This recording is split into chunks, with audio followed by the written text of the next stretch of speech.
Hi everyone, good day to all of you. Awesome information YouTube channel में आपका स्वागत है। मैं लेकर के आ गया हूँ सीटेट के प्रीवियस ईयर क्वेश्चन पेपर पर बेस्ड एनालिसिस। आज हम साइंस का एनालिसिस करेंगे। जो लोग सीटेट की तैयारी कर रहे हैं और कम समय में अच्छा तैयारी करना चाहते हैं, प्रीवियस ईयर क्वेश्चन पेपर पर एनालिसिस उनके लिए बेहतर रहेगा। तो चलिए शुरू करते हैं। क्वेश्चन आपको हिंदी में भी मिलेंगे, क्वेश्चन आपको इंग्लिश में भी मिलेंगे। जिसको जैसी सुविधा हो वीडियो को पॉज कीजिए, क्वेश्चन को ध्यान से पढ़िए, आंसर का अनुमान लगाइए, फिर तो मैं आंसर दे ही रहा हूँ। A material M was heated in a spoon and immediately put in a gas jar and was covered. एक चम्मच में आपने कोई मटेरियल M, आपको नहीं पता है कि वो मटेरियल कौन है, फिलहाल तो नहीं पता है। आपने उस चम्मच में उस मटेरियल M को हीट किया। हीट करने का मतलब है आपने ऑक्सीजन से उसका रिएक्शन करवाया और उसको हीट करने के तुरंत बाद ही एक गैस जार में रख दिया और उसके बाद उस जार को कवर कर दिया। A small amount of water was added to the jar and the solution was tested with blue litmus paper. उसके बाद थोड़ा सा पानी ऐड करके ब्लू लिटमस पेपर से उस जो सॉल्यूशन था उसको टेस्ट किया गया। द पेपर टर्न रेड, और जो लिटमस पेपर था वो ब्लू से रेड हो गया। Material M could be, material M क्या हो सकता है? आपके पास चार ऑप्शन हैं: सोडियम, एल्यूमिनियम, मैग्नीशियम, सल्फर। तो देखिए, आप ये अच्छी तरीके से जानते हैं कि यदि किसी अगर उस चम्मच में जो मटेरियल था अगर वो मेटल होता और हम उसे बर्न करते तो मेटल ऑक्साइड बनाता, और मेटल ऑक्साइड होता है बेसिक नेचर का। लेकिन यहाँ पर ब्लू लिटमस को रेड कर दिया है, यानी मटेरियल जो होगा वो एसिडिक नेचर का होगा। चूंकि हमने हीट किया है तो एसिडिक नेचर का क्या होगा? नन मेटल का ऑक्साइड ही आपको एसिडिक नेचर का होगा, तभी तो वो ब्लू लिटमस को रेड में करेगा। तो इसका मतलब इन चारों में से जो नॉन मेटल है वही आपका आंसर होगा। अब नॉन मेटल कौन है? नॉन मेटल इसमें सल्फर है, यानी ऑप्शन 4 आपका सही उत्तर है। चलिए बढ़ते हैं अगले क्वेश्चन की ओर।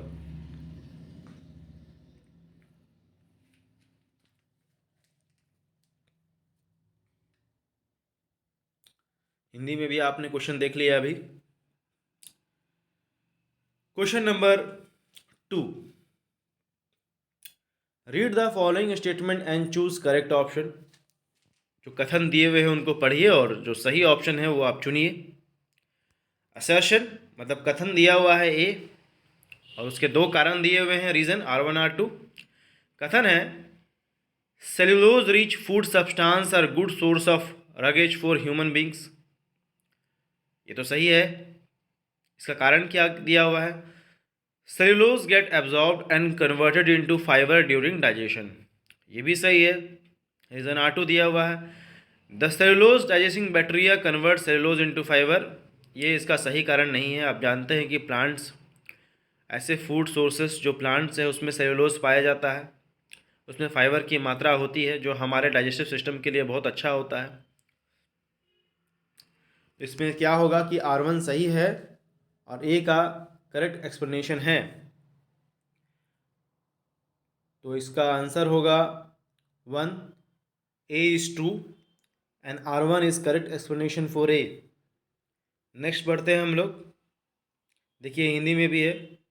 मैं थोड़ा सा स्क्रॉलिंग धीरे धीरे कर रहा हूँ ताकि जो छात्र हिंदी में अपने आप को क्वेश्चन का उत्तर देने में सुविधाजनक महसूस करते हैं वो उसको नोट कर ले, पढ़ ले। Next question, which of the following do not contain any enzymes. इनमें से किसमें कोई एंजाइम नहीं है? ऑप्शन 1 है बाइल जूस, दूसरा है पैंक्रियाटिक जूस, तीसरा है गैस्ट्रिक जूस, चौथा है सेलिवरी जूस। सेलिवरी जूस में तो जो एंजाइम होता है उसका नाम होता है सेलिवरी एमाइलेज। जो आपके जो फूड खाना खाते हैं ना माउथ में, उसको चबा चबा के मिक्स कर करके उसके अंदर जो स्टार्च होता है उसको शुगर में कन्वर्ट करते हैं। तो इसका फोर्थ ऑप्शन तो नहीं होगा। गैस्ट्रिक जूस ये भी नहीं होगा क्योंकि इसमें पेप्सिन नाम का एंजाइम होता है। पैंक्रियाटिक जूस ये भी नहीं होगा क्योंकि इसमें भी ट्रिप्सिन नाम का और लाइपेज नाम का, ट्रिप्सिन प्रोटीन को और लाइपेज शायद फैट को ऑपरेट करता है। तो पैंक्रियाटिक जूस तो नहीं होगा, क्योंकि पैंक्रियाटिक जूस हो या गैस्ट्रिक जूस हो या सलिवरी जूस हो, ये तीनों में एंजाइम होते हैं। इसमें सवाल क्या पूछ रहा है कि किस में एंजाइम नहीं होते हैं, तो बाइल जूस में एंजाइम नहीं होता। ऑप्शन 1 इसका आपका सही उत्तर है।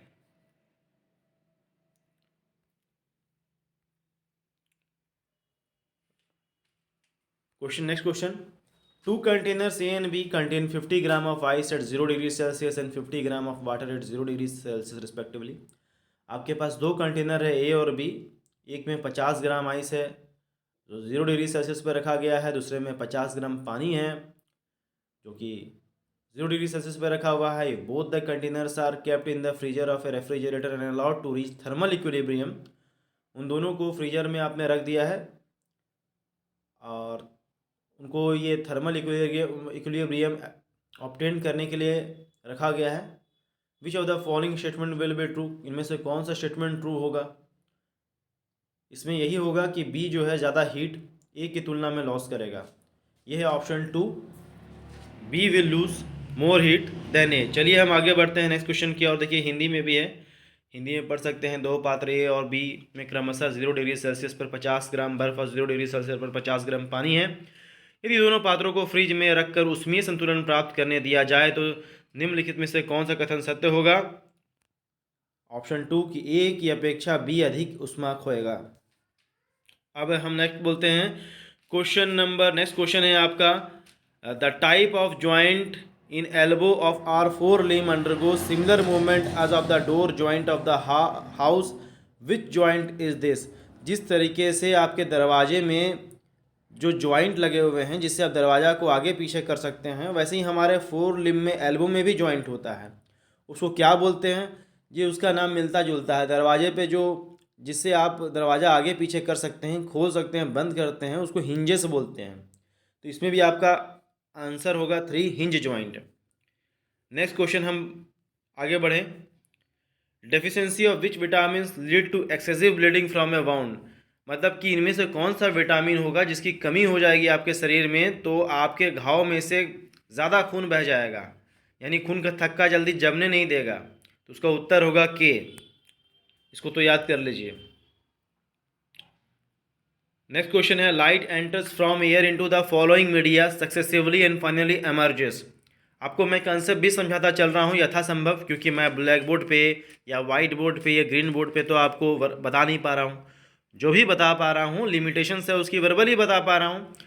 तो चूँकि आप गणित के विद्यार्थी हैं, टीचर बनना चाह रहे हैं, तो कोशिश कीजिएगा कि वर्बली समझ सके। आपके पास 5 मीडियम दिए हुए हैं ABCD और सभी का रिफ्रैक्टिव इंडेक्स दिया हुआ है, जैसा कि आप देख रहे हैं 1.5, 1.26, 1.33, 1.0, 2.0। Which of the following is the correct sequence about the change in the velocity of light? तो इन सभी मीडिया में जब लाइट गुजरेगी तो उसकी वेलोसिटी में क्या चेंज आएगा, उसका करेक्ट सीक्वेंस लिखना है। इसके पहले आप इतना जान लीजिए कि हम लोग बोलते हैं कि जब लाइट रेस के बारे में पढ़ रहे होते हैं तो आप पढ़ते हैं कि रेयर टू डेंसर मीडियम में जाता है तो lights bend toward the normal, denser to rare medium जाता है तो light bends away from the normal. तो ये रेयर और डेंसर मीडियम होता क्या है? आप सोच रहे होंगे कि ये डेंसर मतलब डेंसिटी, मास पर यूनिट वॉल्यूम तो नहीं। जी नहीं, ये डेंसर जो हम रेयर और डेंसर बोल रहे हैं ये मास के अपॉन बेस्ड नहीं है, मास के ऊपर बेस्ड नहीं है। जैसे आपने कोई समझ लीजिए कि कोई कपड़ा लिया, उसमें 1 किलो रुई डाल दिया और उतना ही जितना कपड़ा लिया, जितना वॉल्यूम का कपड़ा लिया, सपोज कपड़ा का थैला आपने बनाया है और उसकी क्षमता सपोज 1 मीटर क्यूब की है या 1 सेंटीमीटर क्यूब की है, जैसा भी आपने लिया। अब उसमें ठूस ठूस के आपने 4 किलो रुई डाल दिया तो सबसे ज़्यादा डेंस कौन होगा? 4 किलो वाला। लेकिन यहाँ पर उसकी बात ही नहीं की जा रही है। यहाँ जो बात की जाती है ना, जो ये कथन दिया जाता है कि when light goes from denser medium to rare या रेयर टू डेंसर, यहाँ डेंसर और रेयर का मतलब ऑप्टिकल डेंसर से होता है, ना कि उस डेंसर का जो आप मास के रिस्पेक्ट में समझते हैं। ठीक है। अब यहाँ पर जो कहानी कही जा रही है कि लाइट जब जो इन मीडियम से पास करेगा एयर से होते हुए और बाद में एयर में ही निकल जाएगा, तो रिफ्रैक्टिव इंडेक्स दिया हुआ है, तो लाइट की वेलोसिटी घटेगी कि बढ़ेगी? तो इसका जवाब इस आंसर में है कि लाइट जब भी रेयर से डेंसर में जाता है तो लाइट की स्पीड घट जाती है। याद रखिएगा, लाइट जब भी रेयर से डेंसर जाता है तो लाइट की स्पीड घट जाती है, और डेंसर से रेयर में जाएगा तो लाइट की स्पीड बढ़ जाएगी।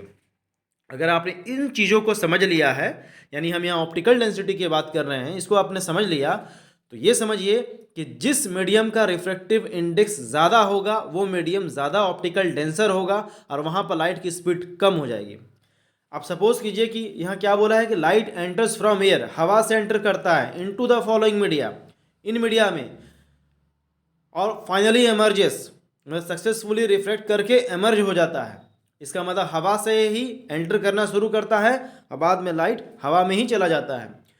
तो लाइट का रिफ्रैक्टिव इंडेक्स लगभग 1 होता है। तो जब लाइट हवा से मीडियम ए में जाएगा तो मीडियम ए का रिफ्रैक्टिव इंडेक्स ज़्यादा है, 1.5 है। तो इसका मतलब क्या, ऑप्टिकल डेंसर मीडियम में प्रवेश कर रहा है, इसका मतलब लाइट की स्पीड घटेगी, यानी मीडियम ए में स्पीड घट जाएगी। पहला होगा डिक्रीज। अब देखिए चारों ऑप्शन में डिक्रीज कहाँ कहाँ है, ऑप्शन 2 और 4 तो ऐसे ही कट गए, डिक्रीज है ऑप्शन 1 और 3। उसके बाद देखिए 1.26, अब रिफ्रैक्टिव इंडेक्स आपका 1.5 से कम हो गया, यानी अब उसकी स्पीड बढ़ेगी, यानी पहले ए में डिक्रीज की, बी में फिर इंक्रीज कर जाएगी, फिर सी में रिफ्रैक्टिव इंडेक्स और ज़्यादा हो रहा है ए बी की तुलना में, तो फिर डिक्रीज हो जाएगी, डी में फिर इंक्रीज हो जाएगी, ई में फिर डिक्रीज हो जाएगी, ई के बाद लाइट रेज फिर एमर्ज कर जाएगी एयर में। एयर का रिफ्रैक्टिव इंडेक्स कम है, रिफ्रैक्टिव इंडेक्स कम होने का मतलब रेयर मीडियम, और रेयर मीडियम में स्पीड ऑफ लाइट बढ़ जाती है, यानी लास्ट में फिर इंक्रीज हो जाएगी। यानी पहले डिक्रीज करेगी, देखिए 1.5 में डिक्रीज करेगी, 1.26 में रिफ्रैक्टिव इंडेक्स कम है इसलिए इंक्रीज हो जाएगा, 1.23 में रिफ्रैक्टिव इंडेक्स ज़्यादा है यानी फिर डिक्रीज हो जाएगा, 1.0 में रिफ्रैक्टिव इंडेक्स कम है इसका मतलब फिर इंक्रीज करेगा, 2.0 में रिफ्रैक्टिव इंडेक्स ज़्यादा है डी की तुलना में इसलिए फिर डिक्रीज करेगा, और 2.0 के बाद एयर में जब प्रवेश करेगा तो एयर का रिफ्रैक्टिव इंडेक्स कम है यानी स्पीड ऑफ लाइट फिर बढ़ जाएगी। यानी ऑप्शन 1 इसका सही है। First decrease then increase then decrease then increase then decrease then increase. ठीक है, मैंने कंसेप्ट समझा दिया है। इस तरह का कोई भी क्वेश्चन आएगा, ज़रूरी नहीं कि कान एक सीधे पकड़ा जाए, उल्टा भी घुमा के पकड़ा जा सकता है। कंसेप्ट वही रहेगा जो पेपर 2 में रहता है, जिसका जो सिलेबस है, क्वेश्चन बदल जाएंगे और मुझे आपको कंसेप्ट पर ही काम करना है। तो चलिए बढ़ते हैं नेक्स्ट क्वेश्चन की ओर। हिंदी में है, जिनको हिंदी में देखना होगा आप हिंदी में देख सकते हैं। What is the correct answer to explain the mechanism of inhalation during breathing in human beings. Inhalation का जो मैकेनिज्म है, जब आप सांस ले रहे होते हैं, ह्यूमन बींग्स की बात की जा रही है, तो इनमें से क्या सही है। आप सांस ले करके देखिए, वीडियो देखते इस समय। जब आप सांस ले रहे हैं तो आपके जो रिब्स होते हैं, रिब्स जिसके अंदर लंग्स होते हैं, रिब्स हड्डियाँ जो आप छू कर भी देख सकते हैं, वो हड्डियाँ फूलती हैं कि नीचे जाती हैं, इन होती है कि आउट होती है। इसका सही आंसर क्या हुआ, ऑप्शन 4 कि एयर मूव्स इन, एयर अंदर जाएगा, रिब्स मूव आउट, रिब्स आपके फूलेंगे क्योंकि लंग्स में हवा भरता है तो रिब्स को तो फूलना ही पड़ेगा, और डायग्राम मूव्स डाउन, यानी चौथा आंसर आपका बिल्कुल सही है। चलिए नेक्स्ट क्वेश्चन की ओर बढ़ते हैं। A man having a blood group A marries with a woman and with a blood group B, एक व्यक्ति है जिसका ब्लड ग्रुप A है, एक ऐसी महिला से शादी करता है जिसकी ब्लड ग्रुप B है, तो उनके बेटे बेटियों का ब्लड ग्रुप क्या होगा। कुछ भी हो सकता है, ए भी हो सकता है, बी भी हो सकता है, ओ और ए भी दोनों हो सकता है, यानी ऑप्शन 4 इसका सही है। ये इस वीडियो का आखिरी क्वेश्चन हो गया जो मैं आप करवा रहा हूँ, question number 80। Read the following statement and choose correct option. Assertion मतलब कथन है, A we hear a louder sound when a table is hit hard and when we hit it softly, यानी जब हम किसी भी टेबल को कस के अगर हम उसमें मारते हैं तो लाउडर साउंड निकलता है, बिल्कुल सही। लाउडर साउंड निकलने का मतलब है कि उसकी एम्पलीट्यूड ज़्यादा है। रीज़न क्या दे रहा है कि loud sound can travel large distance as it associated with higher energy, बिल्कुल सही। लाउड साउंड निकला है, वो ज़्यादा दूरी ट्रैवल कर सकता है क्योंकि उसकी एनर्जी ज़्यादा है, ये भी बिल्कुल सही है। Reason 2, loud sound has more frequency than soft sound, जी नहीं, इसकी कोई मतलब नहीं है। फ्रिक्वेंसी आप अलग तरीके से बदल सकते हैं। फ्रिक्वेंसी का मतलब क्या हुआ, नंबर ऑफ वाइब्रेशंस पर सेकंड, नंबर ऑफ साइकिल पर सेकंड, या number of repetitions per unit of time, आप चाहे जैसे डिफाइन करें। यदि किसी दरवाजे को, किसी टेबल को रेपिटेडली आप 1 सेकंड में 10 बार हिट करते हैं तो फ्रीक्वेंसी उसकी ज़्यादा होगी, और 2 बार हिट करते हैं तो फ्रीक्वेंसी कम होगी। लाउडनेस अलग चीज़ है, आपने 2 ही बार हिट किया लेकिन भड़ाम भड़ाम करके आवाज़ निकाला तो वो लाउडनेस है, क्योंकि उसमें फ्रीक्वेंसी नहीं बदली, सॉरी फ्रीक्वेंसी तो अलग है ही दोनों में, लेकिन एम्पलीट्यूड बदल गया। ऐसा भी हो सकता है कि 1 सेकंड में सपोज 5 बार आपने हिट किया, दोनों ही केसेस में फ्रीक्वेंसी दोनों में सेम है, लेकिन एक को सॉफ्ट तरीके से हिट किया, एक को लाउड तरीके से हिट किया, तो जो ज़्यादा लाउड है फ्रीक्वेंसी तो दोनों की सेम है, जो मैं अभी एग्जांपल दे रहा हूँ 5 हिट पर सेकंड सपोज मान लीजिए, तो जिसको ज़्यादा तेज़ी से आपने चोट पहुँचाया उसकी लाउडनेस इसलिए बढ़ी क्योंकि एम्पलीट्यूड बढ़ गई। तो असर्शन ये बिल्कुल सही है कि जब आप टेबल को हीट हार्ड करेंगे तो लाउडर साउंड निकलेगा कंपैरिजन की जब आप सॉफ्ट तरीके से करें। इसका कारण क्या है? क्योंकि लाउड साउंड जो है ज़्यादा दूरी तक ट्रैवल कर सकता है क्योंकि उसके साथ हाई एनर्जी एसोसिएटेड है, लेकिन ये नहीं है कि लाउड साउंड का फ्रीक्वेंसी ज़्यादा है या कम है, क्योंकि फ्रीक्वेंसी तो बराबर भी हो सकती है, बराबर नहीं भी हो सकती है। लाउडनेस का फ्रीक्वेंसी से कोई डायरेक्ट सा संबंध नहीं है। तो इसमें आपका आंसर क्या हो जाएगा कि R1 आपका ट्रू होगा और ए करेक्ट एक्सप्लेनेशन होगा, यानी option 3 only R1 is true and correct explanation for ए। उम्मीद है वीडियो आपकी पसंद होगी। मिलते हैं अगले वीडियो में, तब तक के लिए जय हिंद, जय भारत।